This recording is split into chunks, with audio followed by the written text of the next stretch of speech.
하기 위함이었습니다.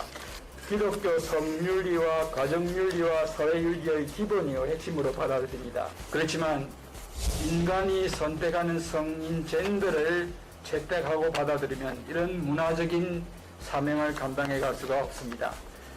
이번 차별금지법안은 여러 가지로 포장되어 있지만은 핵심 목표는 성평등입니다. 그런데 이 법안이 추구하는 성평등은 양성평등이 아닙니다.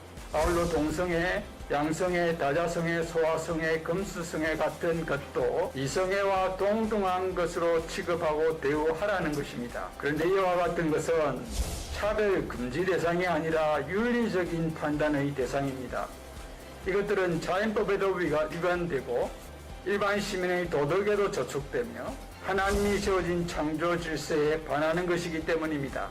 성은 한 남자와 한 여자의 결혼이라는 울타리 안에서 행사되어야 하고 이와는 전혀 다른 동성애와 다자성애를 이성애와 동등한 것으로 취급하고 대우하라는 것은 받아들일 수 없습니다. 윤리적인 판단 대상에 대해 판단하는 것조차 금지하고 처벌하겠다는 이 법안에 대해 기독교인으로서 반대하는 것은 마땅합니다.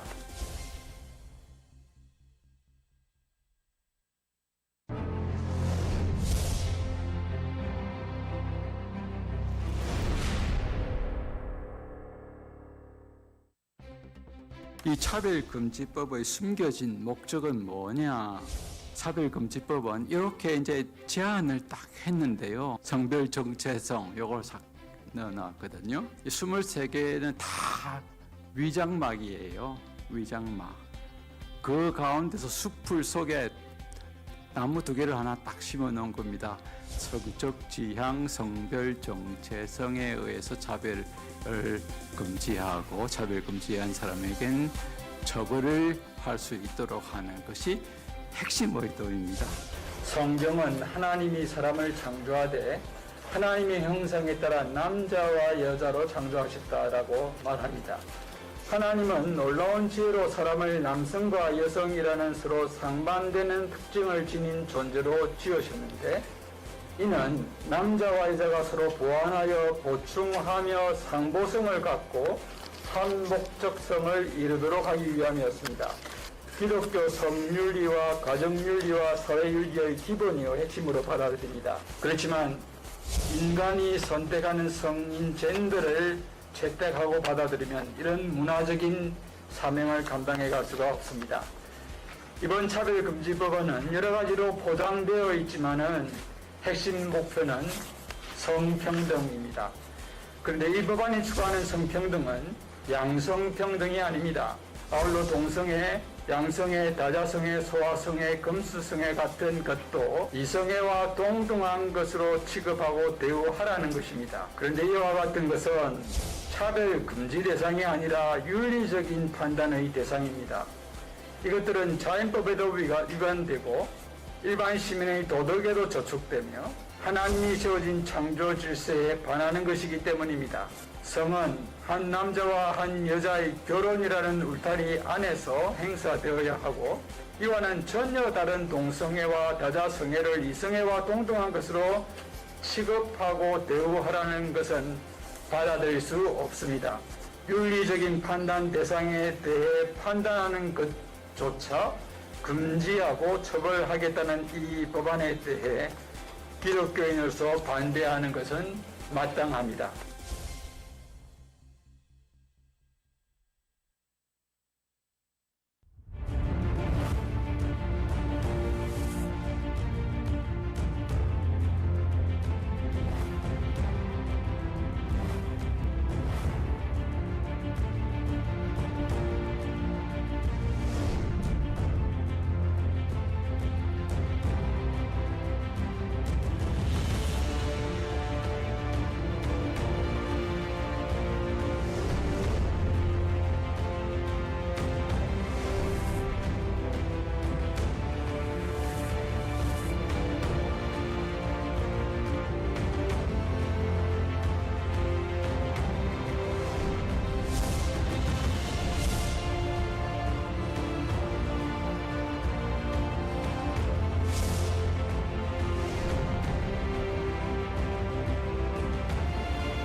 여러분, 지금 2021년 3월 26일 오후 2시, 금요일 오후 2시 전국의 240여 개 복음적인 교회와 또는 유튜브 채널을 통해서 우리 차별금지법 바로알기 아카데미 강의를 실시간으로 시청해 주고 계시는 성도 여러분, 국민 여러분, 정말 감사드리고 반갑습니다. 저는 차발을 행정담당 운영위원으로 섬기고 있는 조영길 변호사입니다. 여러분께 인사드리겠습니다. 오늘 예고해드린 대로 저희는 신원아 교수님의 강의를 준비했습니다. 지난주엔 이승구 교수님, 합신신대원의 조직신학 담당하시는 이승구 교수님의 강의가 있었습니다. 강의를 들어보신 분들은 이 성경적 신학 분야 안에서도 얼마나 동성애를 옹호조장하려고 하는 정말 교묘한 그런 학문들이, 잘못된 학문들이 깊이 침투해 있고, 그리고 그것이 얼마나 서구교회를 오염시키며 영향력을 발휘하고 있는지에 대해서 아시고, 또 그것이 얼마나 하나님의 말씀을 왜곡하고 있는지를 아시는 데 큰 도움이 되셨다고 생각을 합니다. 오늘 신원하 교수님께서는 다시 또 신학적 관점에서 아마 동성애를 정당화하는 교묘한 주장들이 얼마나 심각하며 그것이 또 복음적 관점에서 얼마나 잘못된 것인지, 그리고 성경적 복음의 진리를 분명하게 드러내 주실 강의를 해 주실 것으로 기대하고 있습니다. 우리 신원하 교수님 어떤 분이신지 소개하는 것은 역시 또 우리 차바의 운영위원으로 섬겨주고 계시는 총신대 신대원의 이상원 교수님께서 소개하시는 것이 적절하다고 생각했습니다. 우리 이상원 교수님께서 시간을 내서 신원하 교수님의 소개 영상을 보내주셨습니다. 소개 영상을 통해서 신원하 교수님에 대해서 알아보는 시간 갖겠습니다. 시청자 여러분, 안녕하십니까? 저는 차별금지법 바로알기 아카데미 운영위원으로 섬기고 있는 이상원 교수입니다. 지난주에 이어서 이번 주에도 제가 강사를 소개할 수 있게 되어서 기쁘게 생각합니다. 오늘 제가 소개할 강사님은 현재 고려신학대학원 원장으로 재직하고 계시는 신원하 교수님이십니다. 신원하 교수님은 연세대학교 사회학과를 졸업하셨고 고려신학대학원에서 신학을 전공해서 M.Divinity 학위, 목회학 석사 학위를 받으셨고 미국으로 건너가셔서 미국의 전통적인 명문 개혁주의 신학교인 칼빈 신학교에서 기독교 윤리학 전공으로 신학 석사 학위를 받으셨고, 이어서 미국 자유주의 신학의 본산 가운데 하나인 보스턴 대학교에서 멘노나이트파 기독교 윤리학자인 존 하워드 요더와 개혁주의 기독교 윤리학자인 리차드 마우를 비교 연구하는 논문으로 철학박사 학위를 받으셨습니다. 이 신원하 교수님의 공부한 그 이력으로부터도 알 수 있는 것처럼 신원하 교수님은 복음적이고 개혁주의적인 기독교 윤리학의 전통뿐만 아니라 자유주의적인 기독교 윤리학의 전통까지도 두루 섭렵하신 식견이 상당히 넓으신 기독교 윤리학자이십니다. 저와는 특별한 인연이 있는데, 제가 네덜란드로 가기 전에 보스턴 대학교에서 1년간 공부를 한 일이 있는데 그때 긴밀한 교제를 나눈 바가 있습니다. 귀국하신 후에는 고려신학대학원에서 줄곧 기독교 윤리학을 강의해 오셨고, 특별히 신학적 또 윤리학적 지도력을 발휘해서 한국 복음주의 윤리학회 회장을 과거에 한 차례 역임하셨고, 최근에 다시 윤리학회 회장으로 취임하셔서 현재 봉직하고 계십니다. 특별히 차별금지법 반대운동이 시작이 될 때 산파 역할을 하셨던 교수님이시고 그 이후에도 계속해서 강의와 또 윤리학적인 자문, 또 신학적인 자문을 통해서 이 운동을 뒷받침하고 계십니다. 특별히 저와는 긴밀하게 협력을 해서 한국의 복음주의적이고 보수적인 개혁주의 윤리학을 전개하고 정립하는데 지난 20년이 넘는 기간 동안 긴밀하게 서로 협력해온 아주 소중한 동료 윤리학자입니다. 오늘 좋은 강의를 여러분에게 해 주실 것을 기대하고 또 여러분이 많은 유익을 얻을 것으로 생각합니다. 감사합니다. 네, 여러분, 우리 이상원 교수님 통해서 신원하 교수님이 어떤 분이신지 간략하게 소개받으셨을 것으로 생각합니다. 저도 우리 신 교수님하고는 특별한 좀 인연이 있습니다. 제가 2016년 그 동성애 소송을 맡고 또 해외에 좀 반동성애 운동 상황을 견학하기 위해서 영국을 다녀온 뒤에 이어서 저희 팀을 꾸려서 미국을 한번 다녀올 때 제가 그때 교제하고 인사 나눈 지 얼마 되지 않은 신원하 교수님 한참 바쁘신데 한번 같이 가자고 이렇게 권유를 드렸습니다.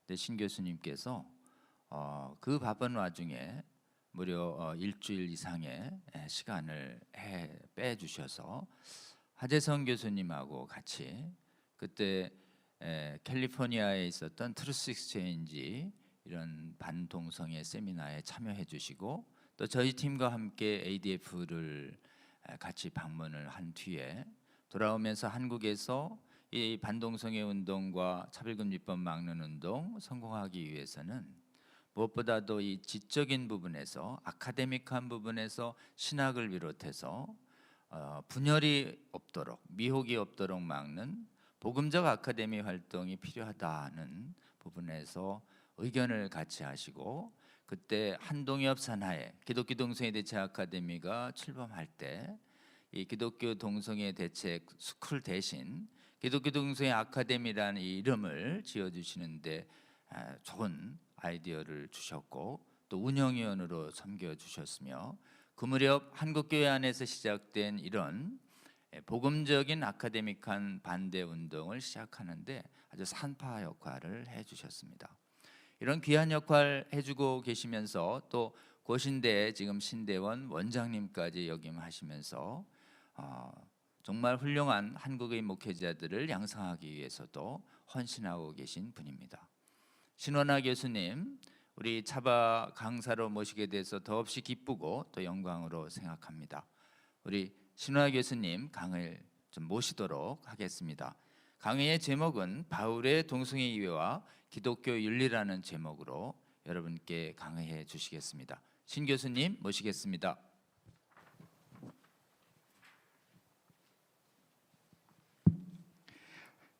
반갑습니다. 고려신학대학원에서 기독교 윤리학을 가르치고 또 원장으로 봉직하고 있는 신원하입니다. 오늘 이렇게 강의를 통해서 함께 교제할 수 있어서 기쁘고 감사하게 생각합니다. 한번 기도하고 강의 시작하겠습니다. 하나님 아버지 감사합니다. 세대를 도도히 흐르고 있는 하나님을 대항하는 이 탕류와 세력에 대해서 하나님 선한 열정을 갖고 또 하나님이 허락하신 질서를 바르게 지키고 세우고자 노력하는 주의 종들을 하나님께서 곳곳에 심어 넣으시고 이 운동을 전개하심을 감사를 드립니다. 하나님 아버지 대세에 따르지 아니하고 진리를 끝까지 붙들고 아니오라고 외칠 수 있는 그러한 선한 주의 종들이 계속 일어날 수 있게 하시고 엮어져서 선한 물줄기를 흘러갈 수 있게 되도록 인도하여 주옵소서. 이 일에 차별금지법 바로알기 아카데미가 긴유하게 쓰일 수 있도록 주님이 복을 주시고 사용하여 주옵소서. 오늘 이 강의도 주님이 시종을 인도하여 주시기를 바라옵고 예수님의 이름으로 기도하옵나이다. 아멘. 지난번 발의된 차별금지 법안은 대한민국 헌법상 평등권을 보호하기 위해 제안되었다라고 그렇게 합니다. 그러나 이 법이 차별금지 대상으로 열거하는 내용의 핵심은 성별, 성적 지향, 성별 정체성입니다. 이 법안은 제3조 1항에서 성별, 성적 지향, 성별 정체성 외의 23가지를 차별금지 대상으로 하고 금지를 하고 있습니다. 그런데 제2조에서 성별의 의미를 이렇게 정의를 합니다. 남성과 여성, 그 외에 분류할 수 없는 성. 바로 이게 핵심이죠. 생물학적인 성격에 따른 기본적인 기존의 성별인 남성과 여성의 제3의 성을 추가한 것입니다. 이 차별금지법을 제정하려고 하는 이들이 이런저런 명분을 내세웠지만은 그 핵심은 바로 동성혼, 동성애를 정상화하고 정당화하려고 하고 그것을 사회적으로 도덕적으로 인정받을 뿐만 아니라 그것에 대해서 반대하려고 하는 그런 소리를 혐오와 차별로 간주하고 처벌하여서 반대의 목소리를 내지 못하게 만들려고 하는 것입니다. 이것은 이미 이것에 대해서는 우리 많은 분들이 또 이 강좌를 통해서 그렇게 강의를 하고 밝힌 바가 있습니다. 오늘 저는 이 강의에서 과연 이 차별금지법을 주장하는 자들이 말하는 젠더 정체성, 성정체성으로 받아들이고 또 기독교 윤리와 이렇게 양립할 수 있는 것으로 주장하는 많은 신학자들이 있는데 과연 그런 주장들이 타당한지 하는 것을 좀 살펴보려고 합니다. 특별히 그것을 하나님의 창조의 질서, 특별히 성에 대한 창조의 질서의 빛에서 집중하여서 살펴보려고 합니다. 교회가 이 차별금지법에 대해서 어떤 소리를 내야 하는가 하는 것은 무엇보다도 성경이 이에 대해서 뭐라고 가르치는가 하는 것에 대한 분명한 확신과 기준이 있어야만 됩니다. 그래서 이것에 대한 정확한 이해를 갖고 있어야 목사님들과 성도들이 확신을 갖고 반대할 수 있는 것이지요. 우리 차바 강좌에서 바로 직전에 이승구 교수님이 여기에 대해서 좀 강의를 하셨는데 저는 오늘 특별히 바울이 여기에 대해서 뭐라고 말하고 있는가 하는 것을 집중적으로 이렇게 강의를 하고 특별히 이 바울이 로마서에서 말하고 있고 고린도전서에서 말하고 있는 내용에 대해서 다른 해석을 내어놓는 교회의 소리들을 좀 분석을 하고 그것이 과연 타당한지 하는 것을 집중적으로 좀 살펴보려고 합니다. 기독교 인간학의 핵심은 두 가지입니다. 인간은 하나님의 형상으로 창조되었다 하는 것이고 그러나 인간은 모두 죄를 범하여 죽게 되었다 하는 것이죠. 하나님의 형상론, 인죄론이 소위 신학에서 가르치는 기독교 인간학의 핵심 두 기둥입니다. 인간은 동물과 달리 하나님의 형상으로 창조되었다라고 성경은 그렇게 말하고 기독교 신학은 가르쳐 왔습니다. 그런데 성경은 하나님이 사람을 창조하되 하나님의 형상에 따라 남자와 여자로 창조하셨다라고 말합니다. 창세기 1장 27절이죠. 여기서 남자라는 말은 우리가 그냥 남자인가 보다 이렇게 생각하기 쉬운데 히브리어에 보면은 생물학적인 성격을 강하게 내포하고 있는 단어를 사용하고 있습니다. 남자는 자칼, 그리고 여자는 역시 동일하게 생물학적인 성격을 강하게 풍기는 네케바라는 그런 단어. 다르게 말하면은 남성과 여성, male, 영어로 하자면 female, 이런 단어에 해당되는 히브리어를 썼습니다. 하나님이 단순히 그의 형상대로 사람을 창조했다라고 하면 될 텐데 그렇게 하지 아니하고 하나님이 사람을 남자와 여자로 그 형상대로 창조했다라고 왜 이렇게 굳이 그렇게 표현을 했을까요? 이것은 생물학적으로 전혀 다른 구조와 특성을 지닌 남자와 여자라는 그런 성적인 존재로 하나님이 디자인하고 창조하셨고 이것이 다 하나님의 형상에 따라 창조한 것이다라는 것을 강조하려고 하는 뜻이 이 안에 들어가 있습니다. 하나님께서는 놀라운 지혜로 사람을 남성과 여성이라는 서로 상반되는 특징을 지닌 존재로 지으셨는데 이는 남자와 여자가 서로 보완하여 살아가도록 하는 보충하는 상보성을 갖고서 한목적성을 이루며 살도록 하기 위함입니다. 무슨 목적이요? 생육하고 번성하고 땅에 충만하고 땅을 다스리도록 하기 위한 것입니다.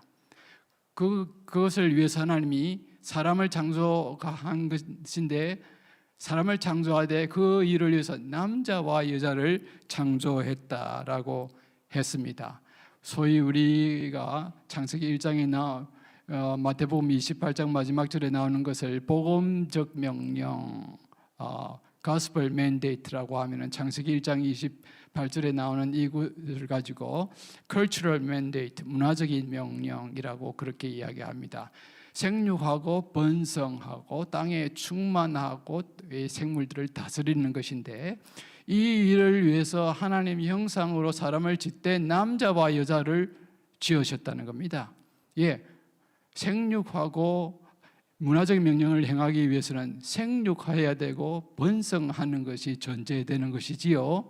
그렇기 때문에 남성과 여성으로 지었습니다.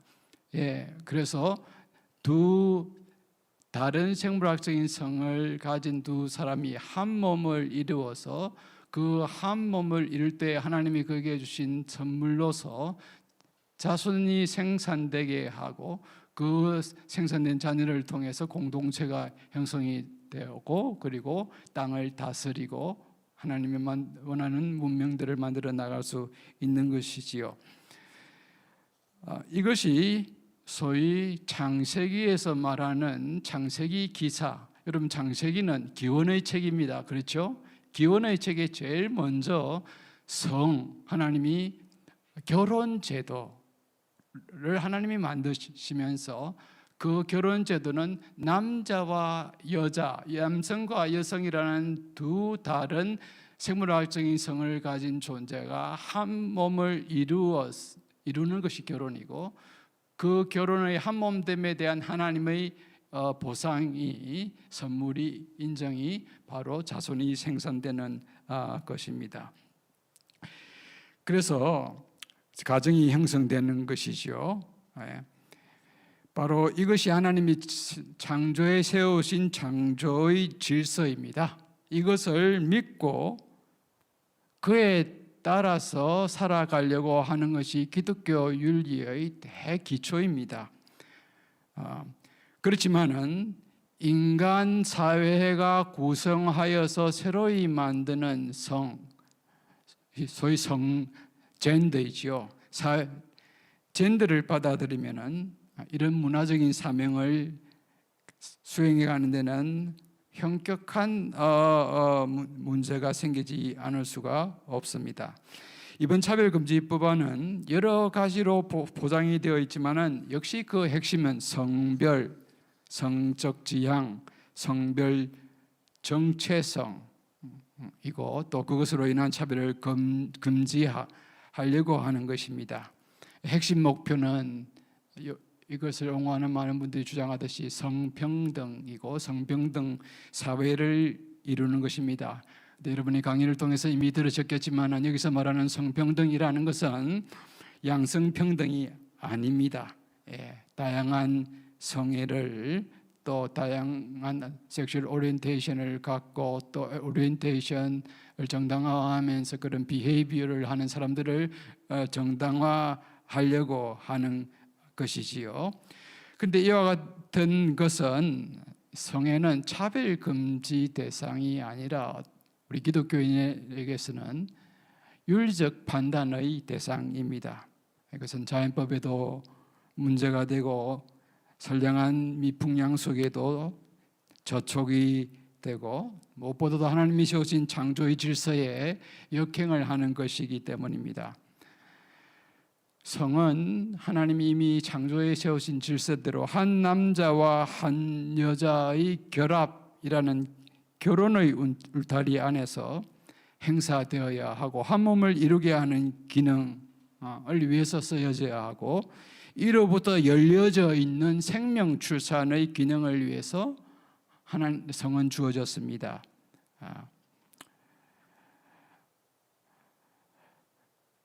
그런데 이 목적과 성격에 전혀 다른 것을 위해서 성을 사용하려고 하는 것, 또 그것을 정당화하려고 하는 이런 것들을 기독교 윤리의 관점에서 보면은 정당화하기가 쉽지가 않습니다. 이것은 윤리적인 판단 대상이 되는 것이기 때문에 우리는 성경적으로 살펴보고 아니면 아니라고 말할 수 있어야 되는 것이지요. 그런데 차별금지법안은 이런 판단하는 것조차 금지하고 차별로 몰아붙이려고 하는 것입니다. 그래서 기독교인들로서는 이 법에 대해서 반대하지 않을 수 없는 것이지요. 차별금지법안의 핵심은 역시 말씀을 드렸지만은 다양한 성적 지향에 따라 행동을 하고 또 자기 자신을 생물학적인 성에 따라서가 아니라 자기 자신이 인식하는 것에 따라서 이렇게 성별 정체성을 확립하고 또 그것을 인정해 주려고 하는 이 차별금지법 핵심인데요. 역시 그 핵심은 동성애입니다. 동성애. 그래서 이 동성애에 대해서 성경이 정말 뭐라고 가르치고 기독교 전통이 뭐라고 가르치는가 하는 것을 정확하게 알 필요가 있는 것이지요.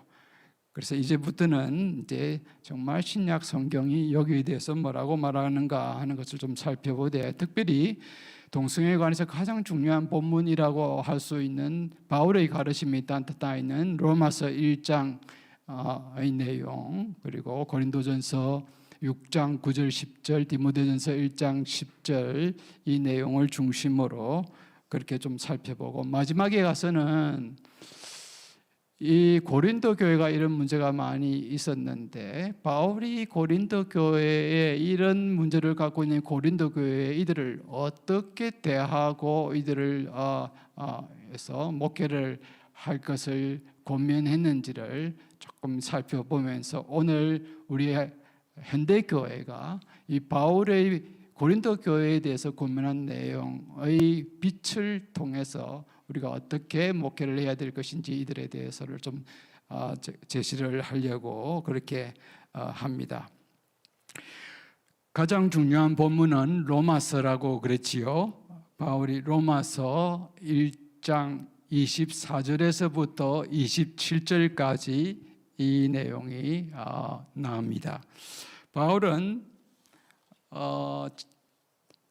왜 이 본문이 이렇게 중요한가 하면은 이 본문이 그냥 일반적으로 말하고 있는 것이 아니라 바울의 바울의 신학적인 관점에서 동성애를 설명을 하고 있습니다. 바울이 창조론과 인간론의 관점에서 설명을 하면서 동성애와 연관시켜서 말하고 있기 때문에 굉장히 신학적인 거의 동성애 이해가 신학적으로 교리적으로 잘 정리가 되어 있는 본문입니다. 그래서 이 부분이 굉장히 중요합니다.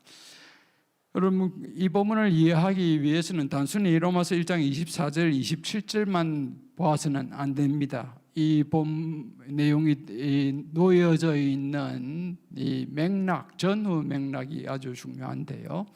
이 전 맥락을 보면요, 바울은 이제 로마 복음, 내가 복음을 가지고 너에게로 들어가려고 여러 차례 노력을 했는데 길이 막히고 이런저런 사정이 있어서 못 들어가는데 내가 이 복음을 가지고 너희들에게 곧 들어가려고 한다. 내가 이 복음은 왜냐하면은 하나님의 의가 나타나 있고 믿음으로 하나님의 의에 이르게 하는 능력이기 때문에 이방인에게나 또는 유대인에게나 이 복음은 하나님의 의를 획득하게 하는 그 능력이 되기 때문에 이 복음을 가지고 내게 들어가려고 한다. 그런데 왜 내가 이 복음을 가지고 너희들에게 가려고 하느냐? 이 복음은 이방인들뿐만 아니라 유대인들에게도 정말 그 필요한 복음이다. 이방인들이나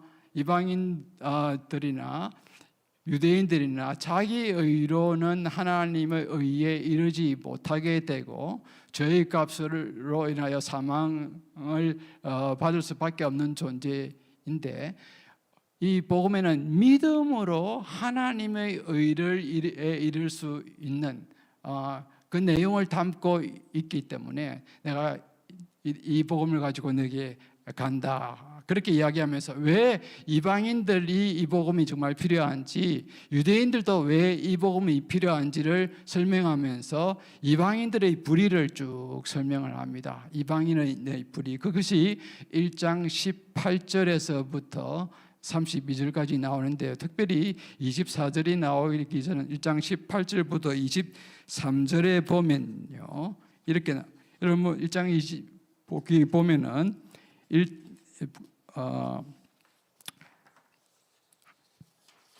하나님의 진노를 이야기를 합니다.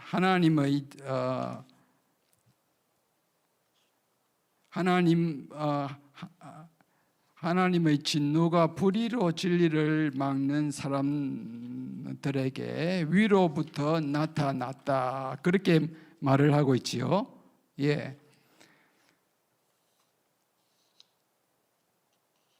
그런데 하나님께서 사람들에게 하나님을 알만한 모든 그 능력을 또 주셨음에도 불구하고 이방인들이 그것을 받고 또 하나님이 모든 창조의 물에 당신의 신성이 드러나도록 계시를 해 주었음에도 불구하고 그들이 그것을 받았음에도 불구하고 하나님을 알되 하나님께 감사하지도 아니하고 하나님을 영화롭게도 하지 아니하고 스스로 지혜 있다 생각하고 우쭐하게 되어서 미련하고 어리석게 되어서 하나님을 섬기지 아니하고 도리어 자기가 주인이 되어서 자기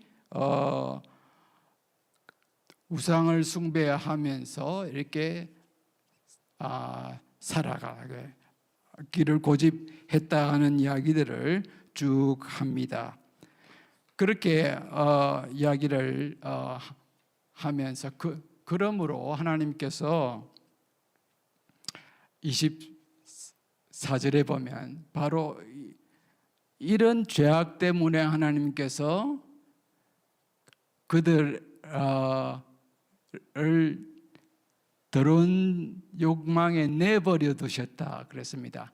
하나님 18절에 보면 하나님의 진노가 불의로 진리를 막는 사람들에게 나타났다. 하나님을 피조물들은 하나님을 섬기며 살아가는 것이 정상이고 자연스러운 것이고 마땅한 것이죠. 그리고 하나님이 그것을 계시해 주셨습니다. 하나님이 알만한 것을 마음에 심어 넣었고 또 자연 세계에 심어 넣어서 보여주셨음에도 불구하고 핑계지 못할 정도로 할 때 그들이 알되, 바울은 그렇게 설명합니다. 알되 하나님께 감사하지도 아니하고 영화롭게도 아니하고 자기가 주인이 돼서 피조물들을 섬기고 자기 방식으로 살아나가려고 했다 하는 겁니다.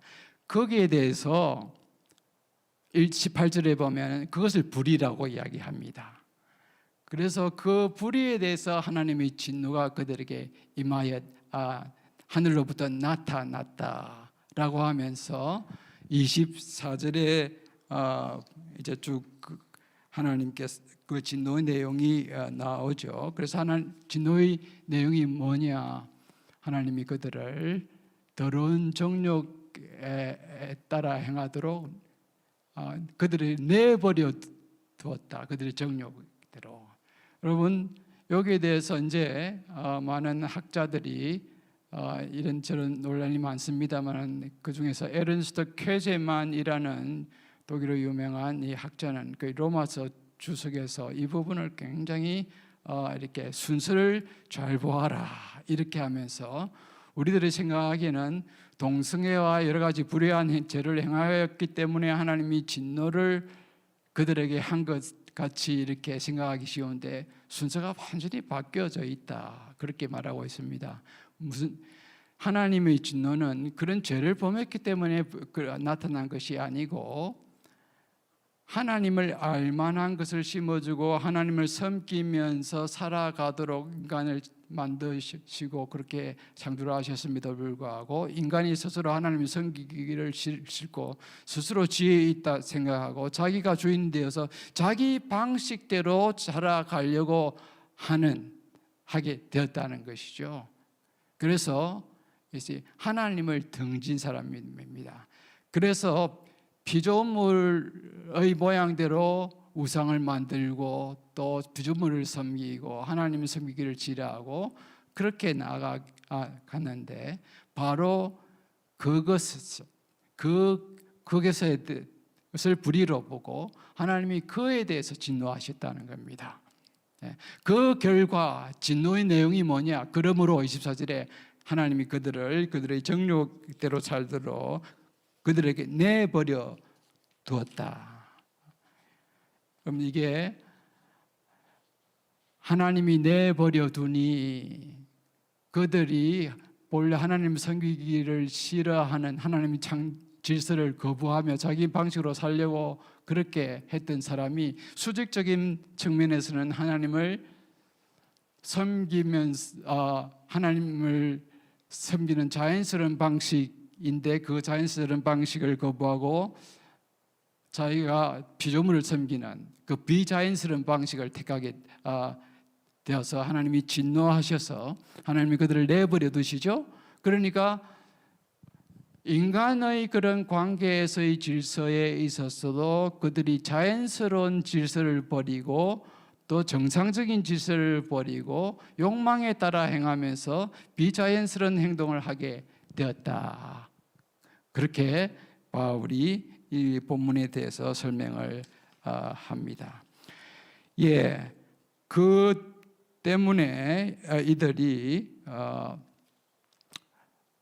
대표적인 비자연스러운 비정상적인 삶의 방식을 바울은 성의 영역에서 뽑아내 거론하여서 동성애를 예를 들어서 설명을 하는 겁니다. 성의 영역에서 이들이 정상적으로 자연스러운 방식으로 즉 순리대로 남자를 쓸 것을 버리고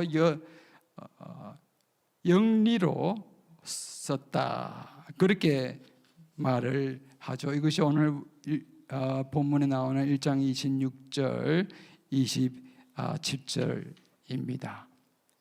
그래서 여러분 동성애와 같은 성적인 일탈 행위는 인간이 하나님이 만드신 그런 질서, 하나님을 섬기며 살고자 하는 본래의 삶의 방식을 버리고 정상적이고 자연스러운 방식을 따라 살기를 거부한 인간에 대한 하나님이 진노하신 결과로, 그래 너희들 한번 그렇게 너 마음대로 살아보아라 하고 하나님이 내버려 두시니까 이들이 인간과의 삶의 영역에 있어서도 자기의 더러움에 따라서 비정상적인 방식, 비자연적인 방식을 택하여서 하나님이 세우신 성의 질서를 거부하고 인간이 자기들이 만든 자기들이 원하는 방식을 취하게 되었는데, 그것이 바로 여러 가지 다른 음행과 여러 가지 유사한 죄와 아울러 동성애를 행하게 되었다 하는 겁니다. 하나님이 세우신 자연스러운 방식을 거부한 비자연스러운 성적 행동을 하게 되었다. 이것이 오늘 이 본문에서의 핵심입니다. 그래서 토마스 슈라이르라고 하는 신약 학자는 수직적 관계인 하나님과의 정상적인 삶을 거부한 인간은 수평적 관계에서도 비정상적인 삶을 택하게 되는데, 대표적인 것을 바로 성의 영역에서 비정상적인 형태를 취하고 그것이 동성애이다. 이렇게 슈라이너는 이야기를 합니다. 리처드 헤이즈라는 학자는 동성애는 하나님의 질서를 따라 살기를 거부한 인류가 하나님의 창조 질서를 거부하고 뛰쳐나와서 자기 마음대로 살려고 하는 그런 삶의 방식을 채택한 것을 잘 보여주는 상징적 행위다. 이렇게 주장을 합니다. 이것이 바울이 동성애를 창조론, 인간을 하나님이 만드신 처음의 창조의 질서, 하나님이 알만한 것을 그들에게 넣었고 하나님을 섬기며 살아가도록 했지만 인간이 그것을 거부하고 자기 마음대로 살려고 하는 것, 인간이 하나님께 근본적으로 범죄한 것이 하나님의 방식대로 살려고 하지 아니한 것이다 그랬습니다. 하나님을 질서를 알도록 하나님이 만물의 그 신성을 보여주셨다 그렇게 했습니다. 여기 대해서 그렇지만 인간은 알면서도, 특별히 이방인은 율법을 받지 못하였기 때문에 내가 그거 어떻게 알아? 나는 그거 몰랐어. 이렇게 핑계를 대지만은 실제적으로는 하나님이 그것을 다 알게 일반 은총을 통해서 또 이렇게 자연계시를 통해서도 하나님이 알고 또 양심을 통해서 하나님이 알게 해주셨다라고 그렇게 바울은 분명히 이야기합니다. 그래서 F.F. 브루스라는 학자는 인간은 알면서도 모른 척했다. 왜? 의도적으로 무시하고 싶었기 때문에 그랬습니다. 그러나 본문은 핑계치 못할 정도로 하나님께서 그들을 알도록 계시하셨다 그랬습니다. 그래서 반역한 것이죠. 의도적으로 deliberate ignorance 그 표현을 씁니다. 브루스라는 학자는 의도적인 무지. 그래서 자기 방식으로 살기를 선언하고 하나님을 거부한 결과 성의 영역에서도 하나님이 만드신 성의 질서를 거부하는 그런 형태의 비헤이비어 행동들을 하게 되었다. 그래서 하나님이 세우신 질서를 거부하고 자기 마음대로 살려고 하는 것,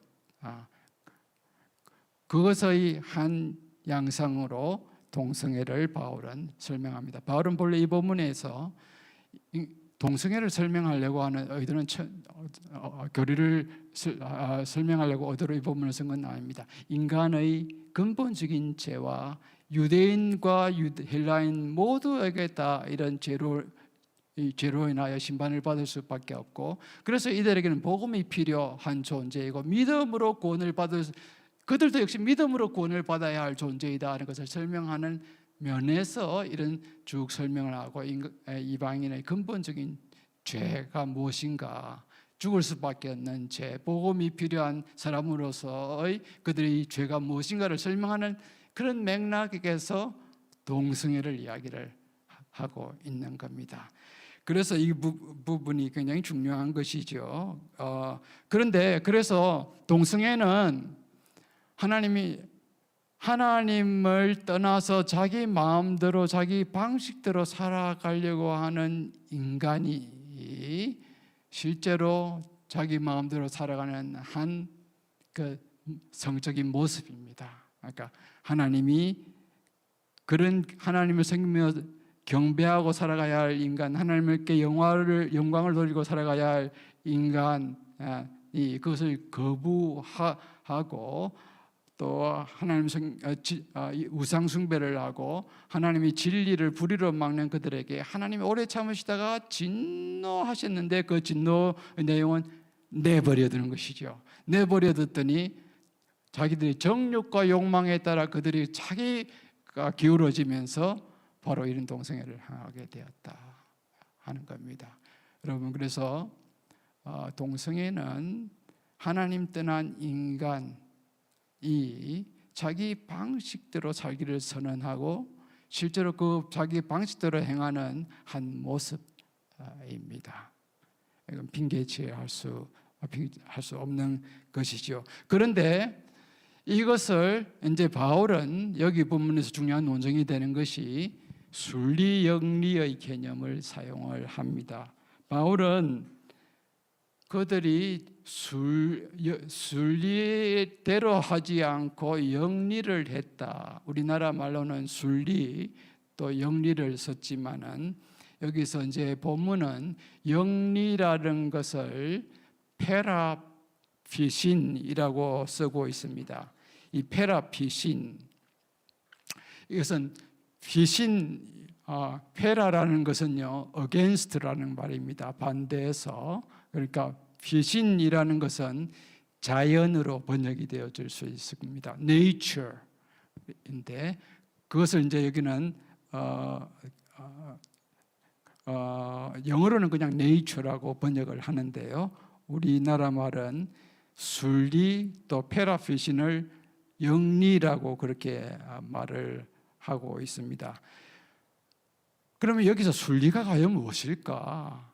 순리가 여기에 이제 해석으로 동성애를 정당화하려고 하는 사람, 두둔하려고 하는 사람들이 신학자들이 많이 생깁니다. 존 맥닐이라는 그 가톨릭 사제는요, 이 부분에서 이제 해석을 다르게 하는데요. 피신이라는 말은 자연, 하나님이 만드신 인간의 성의 질서를 이야기를 하는 것이 아니고 이것은 개별적인 사람들의 그런 성향, 본성이다. 이렇게 해석을 해야 된다라고 했습니다. 그래서 바울이 여기에서 정말 정죄하려고 하는 것은 자기 본성으로는 동성애자인데 그 사람이 동성애를 행하는 것은 어떻게 보면은 순리지요.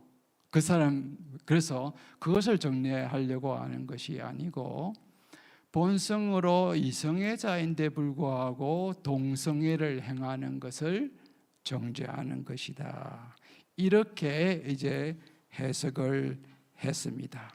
이런 해석은 존 보스웰 또 역시 그와 유사한 해석을 하는데요.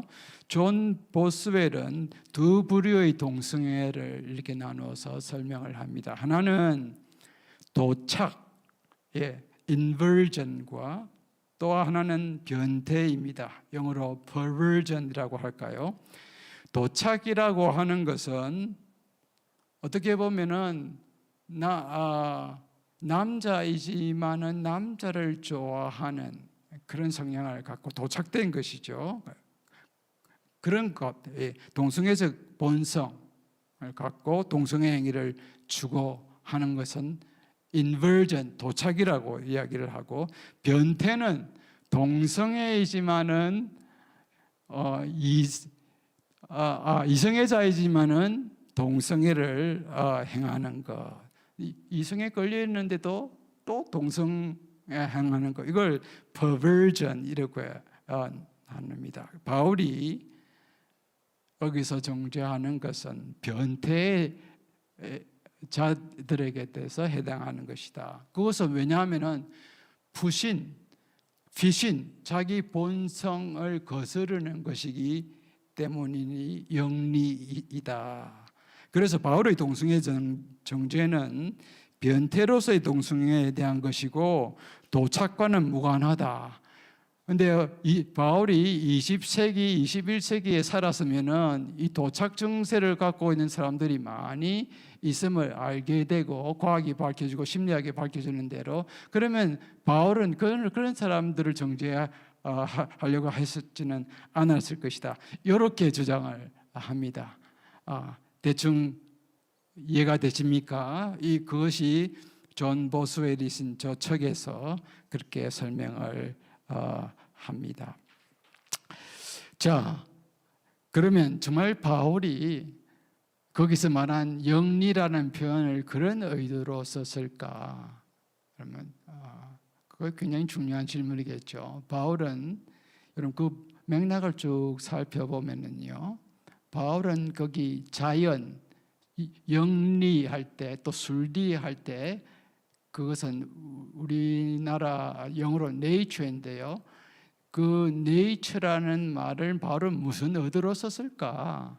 그럼 그것은 그 본문에 쓰인 내용들을 보십시오. 그 18절에서부터 이 내용도 쭉 살펴보십시오. 하나님 창조 이야기가 많이 나옵니다. 창조 이야기가 나오고 26절, 27절도 창세기 1장에 나오는 창조 기사에 써있던 단어들이 많이 등장을 합니다. 그리고 18절에서부터 23절에 인간의 창조주 하나님을 반역하고 피조물을 섬기는 근본적인 반역에 대해서 설명을 쭉 하는데, 그 내용을 25절에 다시 한번 요약을 하면서 설명을 할 때 단어를 정말 창조주라는, 조물주라는 단어를 사용하고, 그리고 사람 대신 피조물, 사람과 생물 대신 피조물이라는 단어를 사용합니다. 이것은 지금 바울이 지금 이 설명을 할 때 창세기의 그 기사, 하나님이 만드신 이 자연, 창조의 질서가 무엇인가 하는 것을 염두에 두고 바울은 지금 설명을 하고 있다 하는 것을 이 내용을 살펴보면 잘 알 수가 있습니다. 자, 26절을 보십시오. 바울이 이 때문에 바울이 로마서 1장 26절 27절에서 사용한 단어 이 부분입니다. 이 때문에 하나님께서 그들을 부끄러운 욕심에 내버려 두셨으니 곧 그들의 여자들도 순리대로 쓸 것을 바꾸어 영리로 쓰며 했습니다. 그리고 그와 같이 남자들도 순리대로 여자 쓰기를 버리고 서로 향하여 음욕이 불릴 듯하며 남자가 남자와 더불어 부끄러운 일을 행하며 그들의 그릇 때문에 상당한 보응을 그들 자신이 받았느니라.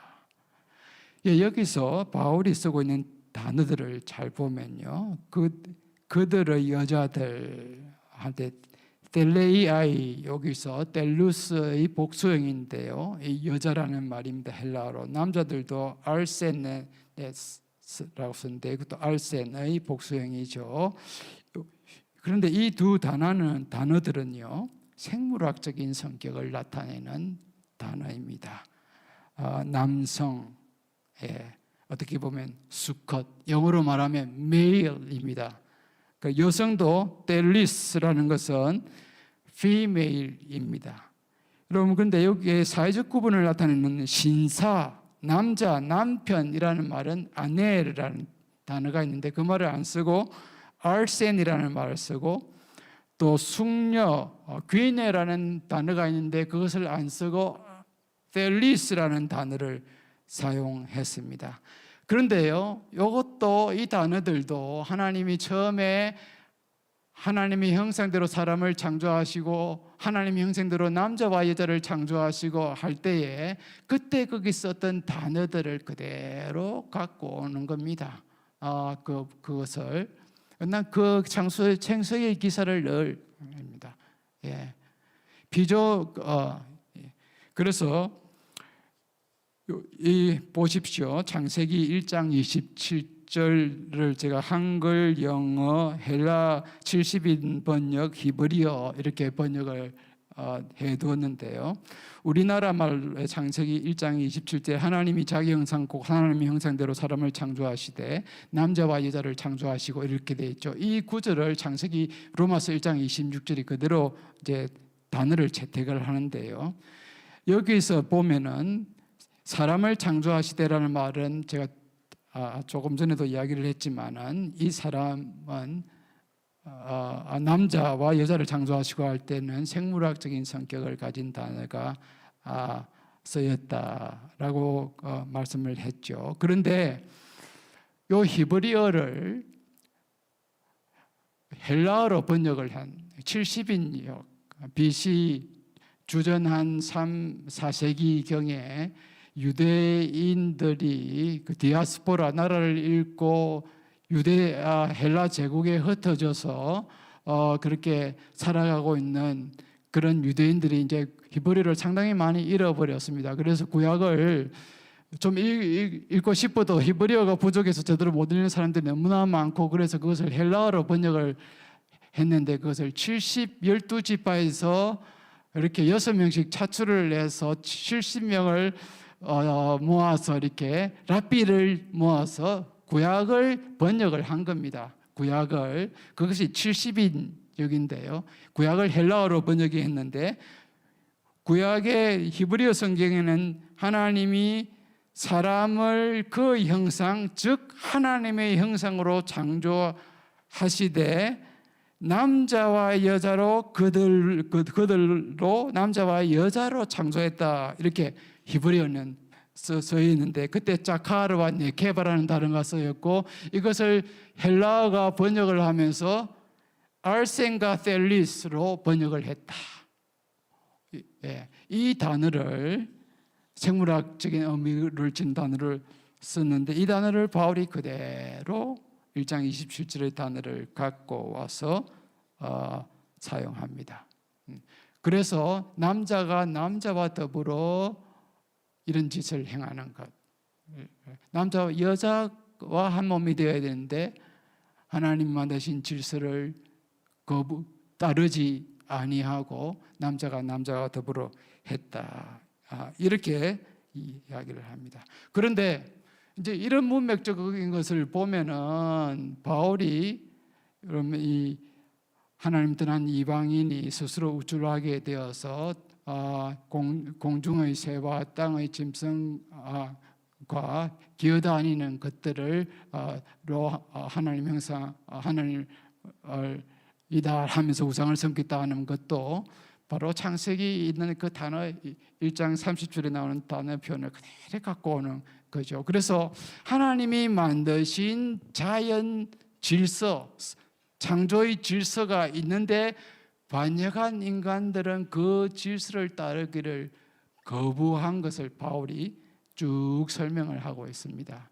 그래서 여기서 순리를 따르지 않고 영리를 취했다, 즉 자연을 따르지 않고 비자연적으로 언내추럴을 하고 했다 하는 것은 이들이 이야기하듯이 그 사람의 본성에 거슬린 거다. 나는 동성애적인 성향을 가지고 있는데 이성애를 행했다는 거. 나는 이성애 성향을 갖고 있는 본성이 나에게 내있는데 나는 이성애를 했다. 그것을 정죄하는 영리로 이야기한 것이 아니고 여기서 말하는 사용되는 맥락과 단어들을 다 살펴보면 창세기에 하나님이 사람을 창조하시면서 남자와 여자가 관계하고 하며 둘이 한 몸이 되도록 하면서 살아가도록 만든 그 자연, 그 창을 말하는 겁니다. 그래서 여기서 비신이라는 것은, 자연이라는 것은, 순리라는 것은 창조에 하나님이 세우신 질서를 의미하는 것이다 하는 것을 알 수가 있습니다. 예. 그래서 근데 바울이 오늘 20세기가 이렇게 밝혀놓은 동성애 성향을 가지고 태어나는 이런 사람들이 있음을 알았으면 바울이 분명히 구분해서 말했을 것이고, 바울이 정말 정죄한 것은 이성애적 성향을 갖고 있는 사람이 동성애를 행하는 것을 정죄했을 것이다 하는 이런 주장은 이 본문에도 맞지 않는 것이고, 상당히 현대의 개념을 가지고 본문 안으로 들어가서 본문을 들여 읽기 하는 그런 주의라고 할 수가 있습니다. 성경의 본문을 역사적 문맥적인 맥락에서 살펴서 해석해 놓은 것을 주의라고 한다면은, 이런 것들은 현대적 개념을 가지고 본문 안으로 뛰어 들어가서 해석을 하는 것, 그것을 에이스제시스라고 해서 들여 읽기적인 그런 해석이다. 그래서 오늘 이 본문을 바르게 주의를 한다고 하면은 이 자연, 순리라고 하는 것, 또 순리를 거스르는 영리라고 하는 것은 하나님이 처음에 세우신 창조의 질서, 성에 대한 질서, 남성과 여성으로 하나님이 형상으로 창조한 그 사람들이 둘이 부모를 떠나 한 몸을 이루어서 살아가는 그것이 창조의 성의 질서다 하는 것임을 우리들이 알 수가 있습니다. 자, 그러면 또 하나 좀 더 생각해 볼 수 있는데요. 바울이 이들은 또 다른 이제 그 수정주의자들, 바울이 정말 이 본문에서, 로마서 본문에서 동성애를 정죄한 것은 맞다. 그러나 바울이 정죄하려고 한 동성애자들은 바로 자기 동성애 행위 정죄한 이유는 이성애자이면서도 동성애를 행하는 것을 정죄한 것이다. 그럼 다른 본문에 나타난 바울이 정죄한 내용을 그럼 어떻게 설명할 것인가 하면은 이들은 이렇게 말합니다. 다른 본문에서 바울이 동성애를 정죄하고 있는 것이 있다. 고린도전서, 디모데전서, 그것은 오늘날의 우리 주위에서 보고 있는 두 사람이 서로 사랑하면서 인격적인 사랑의 표현으로 행하는, 합의하여서 행하는 사랑의 표현으로서의 동성애가 아니고 폭력적 또 착취적 그런 동성애를 바울이 정죄한 것이다. 그래서 오늘 우리 주위에서 볼 수 있는 그런 두 사람이 정말 사랑하는 일부일처제식 사랑의 표현으로서의 동성애는 바울이 정죄한 것이 아니다. 이 본문을 가지고 오늘 우리 21세기에서 보여줄 수 있는 일부 특정한 동성애를 그렇게 비난할 수는 안 된다. 이렇게 해석을 합니다. 자, 이런 해석이 왜 문제가 되는가 하는 것을 좀 보십시다. 예, 고린도전서 6장 9절 10절 보면은 불의한 자가 하나님 나라를 유업으로 받지 못할 줄을 알지 못하느냐? 미혹을 받지 말라. 음행하는 자나 우상 숭배하는 자나 간음하는 자나 탐색하는 자나 남색하는 자나 이런 자들은 하나님 나라를 유업으로 받지 못한다 하는 이 구절을 아까 말했듯이, 제가 조금 전에 설명했듯이, 수정주의자들은 바울이 동성애자들을 동성애 행위를 정죄하지만 여기서 말하는 것은 오늘 그런 동성애가 아니다라고 하면서 해석을 달리 합니다. 여기서 탐색하는 자라는 말은 말라코이라는 말과 남색하는 자는 알세노코이타인데요. 이것은 아까 말한 대로 돈이 있는 자들이, 어른들이 그 당시에 헬라 사회에서, 동시대의 사회상에는 미소년들을 많이 이렇게 동성애 행위를 했습니다. 바로 그런 것. 또 미창들과 돈으로 사서 동성애 하는 일들이 많이 있는데 바로 그것을 정죄를 한 것이지 오늘 우리에서 볼 수 있는 것에 동성애를 그만 정죄한 것은 아니다. 이렇게 이제 이야기를 하는 주장을 하죠. 그런데 이 주장에는 몇 가지 문제를 안고 있습니다. 해석의 문제가 있는데요. 만약 바울이 정죄한 행위가 미소년을 대상으로 하는 성행위나 그에 준하는 착지적인 동성애라고 했다고 하면은 그는 구체적으로 그 당시 그런 행위를 지칭하는 단어를 썼을 것이다 하는 겁니다. 바울 동시대의 문헌들을 살펴보면 또 고린도전서가 쓰여지기 전의 까지의 문헌들을 보면은 이런 미소년과의 소아성애 같은 특별히 동성애를 가리키는 단어들이 몇 개가 있는데 대표적인 것이 페데라스티입니다. 파이데라스테스라는 단어가 있었어요. 바울은 그런 단어가 있는데 왜 이런 엉뚱한 단어를 썼을까? 이 다른 단어를 썼다는 것은 바울이 그것을 의도한 것은 아니었다라고 보는 것이 훨씬 합리적인 해석이라고 할 수가 있습니다. 그 다음에 또 이 구절에서 쓰였던 이 남색하는 자라는 말은 바울 당시 사람들이 쓰지 않고 문헌에도 나오지 않던 신조어였습니다. 요즘 우리 젊은이들이 인터넷상에서 새로운 단어를 많이 조합해서 쓰고 있잖아요. 어른들은 이해를 못하지요. 일종의 그런 단어라고 할 수가 있습니다.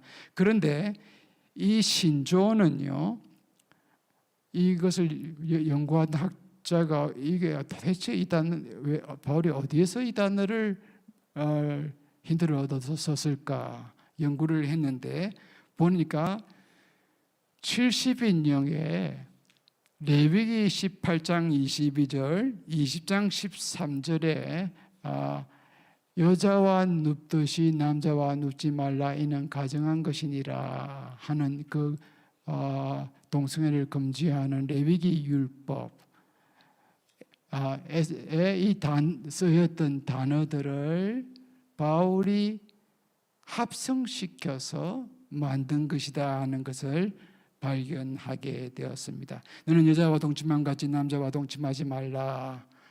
요 히브리어를 70인역에서 이렇게 번역을 해놨는데 여기서 알센노스와 코이테하는 그 침대 눕다 하는 것이거든요.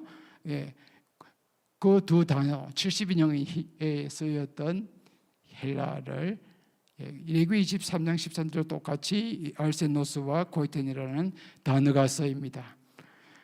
바울이 동성애를 금한 이 레위기 율법에 쓰였던 그 두 단어를 가지고 남자와 동침하는 것, 남자가 남자와 동침하는 것, 이 두 단어를 갖고 만들었구나 하는 것을 발견하게 되었습니다. 바울이 구약 레위기 동성애를 금지하는 레위기 율법을 그대로 가져와서 신약의 고린도 교회에게 너는 이런 죄를 범하지 말라라고 했다는 것은 바울이 여전히 구약의 그 동성애 금지 율법을 신약 교인들에게도 규범적으로 보았다는 것이고 동성애 행위 그 자체를 가정한 것으로 여긴다는 그런 바울의 인식이 그대로 반영이 된 것이라고 할 수가 있습니다.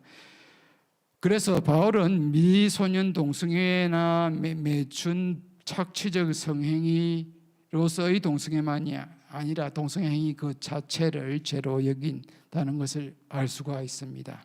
또 하나 고린도전서 6장 9절에서 아까 알센노 코이타이를 이야기했는데 이건 새로 만들어진 신조어로서 남자가 삽입하는 소위 다른 남성에게 삽입하는 그런 남성을 이야기를 한다고 하면 말라코이 탐색하는 자로 번역된 말라코이라는 단어는 다른 남성에게 자신에게 삽입하도록 허락하는 남성입니다. 이 말 자체가 말랑말랑한 부드러운 이런 뜻이거든요. 그래서 성관계에서 여성 역할을 하는 그런 동성애자를 이야기를 하는 겁니다. 자, 이것을 통해서 볼 때는 여성적 역할을 하던 동성애자이든 남성적 역할을 하던 동성애자들은 어떤 동성애이든지 바울은 그것을 하나님의 나라를 유업으로 받지 못할 죄로 그렇게 가르치고 있다 하는 것을 알 수가 있습니다. 그래서 수정주의자들의 주장은 이런 세 가지 면에 있어서 상당히 자의적인 주장이고 문제가 많고, 그래서 이 본문을 통해서 우리가 살펴보는데도 바울이 금지하고 있는 것은 레위기에서 금지했던 어떤 종류의 그런 동성애든지 하나님의 나라를 유업으로 받을 수 없는 것으로 바울은 신약 백성들도 이것을 규범적으로 받아들이고 동성애를 멀리해야 할 것을 이야기를 하고, 특별히 이것은 하나님 만드신 창조 질서를 의도적으로 거부한 죄인들이 범했던 습성이기 때문에 하나님의 백성들은 이것을 따라서는 안 된다 하는 것을 분명하게 하고 있음을 우리들이 알 수가 있습니다. 예, 이제 결론으로 넘어가겠습니다. 그리스도인들이 따라야 할 삶의 방식, 기독교 윤리, 기독교인들이 지니고 살아야 할 규범은, 여러분 오늘날 많은 이 사회에서는 도덕이라는 것은 그 사회의 대다수의 구성원들이 합의해서 만들어가면 되는 것이다. 문제가 없다고 생각하고 서로가 합의하고 받아들이는 생활 관습과 풍습을 그냥 이렇게 서로 논의를 하면서 괜찮은 것, 받아들일 수 있는 것으로 결정하고 따라가면 그건 새로운 채택할 수 있는 도덕이다, 이렇게 생각을 하고 있습니다. 결혼도 이제 점점 그런 식으로 동성 결혼을 사회가 합의만 하면은 도덕적으로 문제가 없는 것으로 이제 받아들이는 것이죠. 예, 그런데 우리 그리스도인들은, 교회는 도덕을 사회적 구성물로 생각할 수가 없습니다. 일제시대 때 신사 참배의 광풍이 불어 닥쳤을 때 많은 사람들이 또 일부의 지도자들이 이것은 그냥 국민 의례일 뿐이다라고 정당화를 하면서 자위하면서 거기에 따라갔습니다. 그러나 많은 신실한 우리 선배들은 이것은 일계명을 어기는 것이다. 하나님의 계시하신 10계명을 분명히 다른 신을 섬기지 말라고 했다.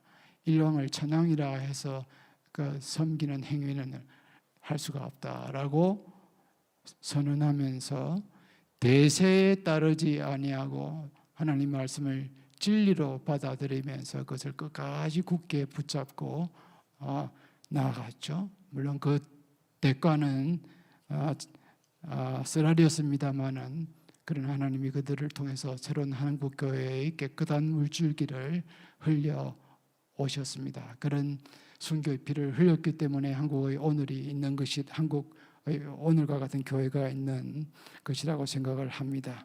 우리 그리스도인들은 오늘 이 사회가 동성애 새로운 형태의 또 다른 형태의 성애일 뿐이다. 여러분, 이성애를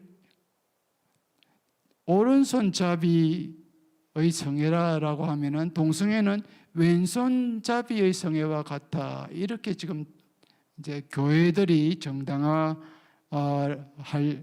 먼저 해 주었습니다. 벌써 1970년대, 80년대 네덜란드의 진보적 개혁교회가 총회에서 그런 결정을 했고요. 그 뒤부터 이제 미국의 주류 교단, 유럽의 주류 교단들이 다 이런 식으로 성경을 새롭게 다 해석을 해서 현실에서 자꾸 안으로 들어가는 겁니다. 현실에서 자꾸 성경 보면 안으로 들어가서 에이스제시스를 하면서 새롭게 해석을 했습니다.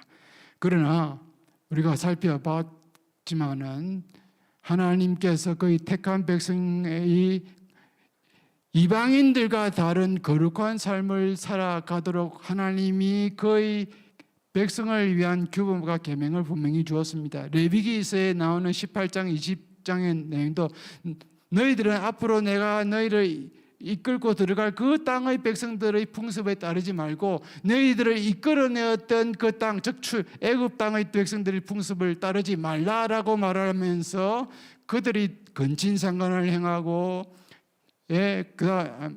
쭉 나오죠.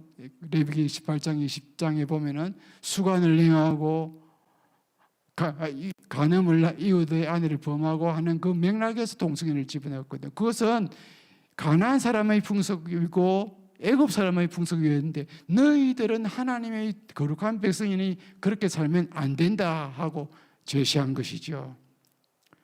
예, 그 땅의 백성이 괜찮다라고 하더라도 하나님의 백성은 하나님께서 그것은 가정한 것이다. 내가 이 사람들을 위해서 세운 인류를 위해서 인간을 위해서 세운 질서는 그것이 아니다라고 분명히 계시하셨음을 우리는 기억을 해야 될 것입니다. 이제 마지막으로 고린도 교회에 바울이 어떻게 지도를 했는가 하는 것을 잠깐 살펴보고 마무리를 하도록 하겠습니다. 고린도 지역은 성적으로 문란한 지역이었죠. 그렇기 때문에 바울이 고린도 교회를 세우고 또 그들에게 개종자가 생겨났을 때에 성적으로 문란한 삶을 살았던 사람들이 개종하면서 교회 안으로만 들어왔겠죠. 당연히 이전에는 그것이 가져간 일인가라는 생각도 없었다가 복음을 받아들이고 이제 들어온 사람들이 있었습니다. 그런데 그들 가운데 바울이 고린도 교회를 세우고 또 빨리 떠났기 때문에 그들이 자기 이전에 생활했던 생활 방식을 가지고 그대로 신앙생활을 하는 사람들이 많았습니다. 그래서 계모와